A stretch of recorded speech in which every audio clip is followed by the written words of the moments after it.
Hey everyone, and thank you so much for watching the next segment of Self-Made Successful Woman, and I am your host, Saloua.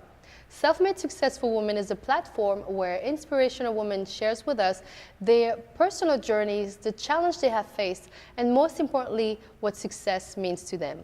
How many of us can say we are in a stress-free work environment? Well, no matter what you do, it is possible. Today, we meet a woman who creates that support beam that, believe it or not, can really change any negative perception or feelings you may have in the workplace. She is an author, coach, and transformational speaker. Please welcome my guest, Collette D. She's the creator of Start Well to Lead Well. Hi, Collette. Hi, Saloua. Well, thank you so much for being part of Self-Made Successful Women. It's my pleasure. And I gotta say, this is a beautiful space. Yes, thank you. I'm so excited. So I recently joined and became a member of the Women's Lab here at Center for Social Innovation. And it's such a supportive community of women. And so most of us are entrepreneurs, social entrepreneurs, and nonprofit leaders who are doing work that benefit girls and women. So it's really an opportunity of women empowering women. Well, I do want to join. Absolutely. Is this national, by the way? So it was started in Toronto, and now there is a space here in New York City. Okay, well, I'm in Phoenix, and I'm going to get that lab in Phoenix, too. We'd love to. Can you tell us a little bit more about you? Sure. I am a native New Yorker. I was born and raised in the Bronx, and now I live in Brooklyn. And I call myself a newbie runner because I am working towards my bucket list goal is running a half marathon. So I've done the 5K, 10K is next, and then I'm going to run a half marathon. Please tell me a little bit more about what you do. Sure. So my company is InStep Consulting, and I founded that company back in 2004. And we have two sides to our business. One side is around workplace well-being, so we help companies to do well by their team so that they can do good in the world. So that looks like culture programs, leadership programs, well-being programs. And then as a stress management coach, I also have a program called Start Well to Lead Well, which helps founders, change makers like you to be able to lead their teams with compassion, confidence, and conviction. Yeah, which is much needed, by the way. Definitely. Great. So what is your definition of success? That's a great question. So I think that the definition of success for me is alignment. And so it's really being aligned from your inside to your outside. And it's got a few components. So things like trusting that you are worthy and that you are enough just as you are.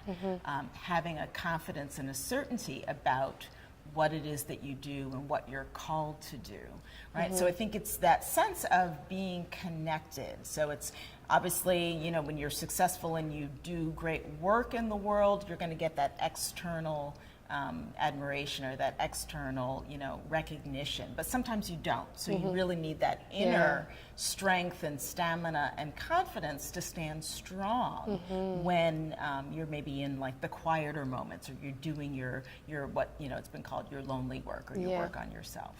Well, this is the first time I hear that as a definition of success, and I can tell you that it's very interesting. And thank you for sharing that. Sure. So every successful person has daily ritual. What are yours? So I have a number of rituals, and I like to say that I vary them based on time, because you know, when you're busy, you can't always spend 30, 40 minutes to do various rituals. So, but I always start with some type of meditation. Like I have a chakra meditation that's on my phone. It's 15 minutes. I can listen to that on the way to places. Ideally, I listen to it when I first get up. I also do a Kundalini meditation that a friend of mine taught me.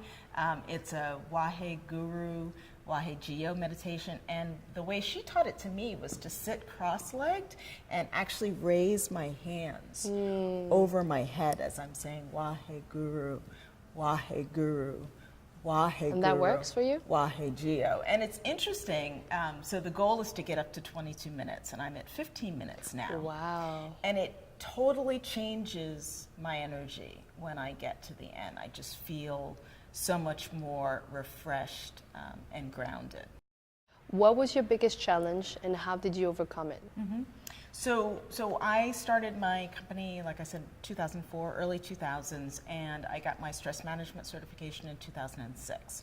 So early stages of business, there are challenges, but I was able to kind of navigate and stay connected. But, when I hit around the 10-year mark in business, I started to feel like frustrated, like I was hitting this mental and energetic wall. It was really like, I wasn't sure, do I want to do this anymore? I even took some time off and worked on another project for another startup group, which was awesome because I got to go to Australia with that. Oh, great. But I was still feeling that frustration of how do I figure out what I'm supposed to do? Mm-hmm. And so it was a lot of going within and being honest and really trying to figure out what was the next step. And so things that have helped me do that were support, so getting a coach, right? So walking my talk, really embracing the healer community, like the people, like the meditation that I was taught, and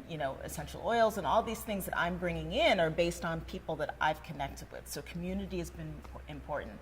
And then really embracing this aspect of inner and outer. Like if we'd done this interview like 5 years ago, I don't know that I would have been as honest about, okay, this is what I do to keep myself motivated. This is what I do to keep myself grounded.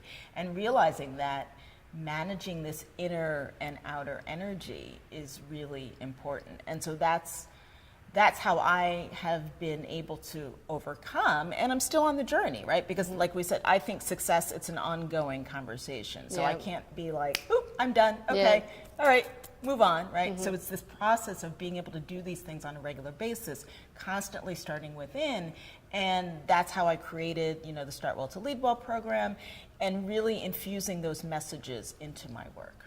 So what really helped you was to get a support system, including a coach and, okay. Yeah, support, and also accepting all parts of myself, right? Accepting that I'm going to have doubts, accepting that I'm going to have challenges, that I'm going to get frustrated. I'm human, right? Which is kind of funny because, I don't know about you, when you're a coach, you feel like I need to have all the answers because I'm trying to hold the space for my clients. And I think that I got really disconnected. Like I say that I was like a living from the neck up kind of girl, just like, okay, it's on. But really, now I'm drawing from my internal energy and using that in Which my is work. way more powerful too. Exactly. Yeah. So what piece of advice would you give younger women that have been through what you have been through? The lesson that's taking me the longest to learn is to ask for help and ask for support. And that can look sort of the professional coaching way that we do, but it also can look like friends, family, colleagues, and being able to ask, right? For a long time, I don't know, maybe it's the New Yorker in me, like New Yorkers were always like game face on, everything's great. But really having to say, okay, I don't know. Let me figure this out. Let me ask someone. So that's one thing, definitely ask for support, and look for people that can create that network or create your network for yourself so that you're able to have people that you can go to for different things. Sometimes you need business advice. Sometimes you just need that friend that you can just sit down and be like, oh my God, this is what happened, and that person is just there to listen. So really building your network, your team of champions around you that can support you. Do you have a quote or mantra that you live by? So the quote that's connected to our programs is start within, finish strong. And I do these monthly new moon workshops. And I really have gotten excited about harnessing new moon energy, again, embracing the woo, because it's an opportunity to start anew. And I think that it really enables us, particularly as women, to be able to go within and, accept, forgive, and for the next month, okay, what are we going to do differently? So start within, finish strong. Wow. Well, thank you so much for sharing your story. I am sure many women out there are inspired by your journey. And guys, thank you so much for watching Self-Made Successful Woman. And if you do have any questions or comments, please leave them below. And if you want, you can come onto my website at salouaibaline.com. And until then, we'll see you next time. Bye.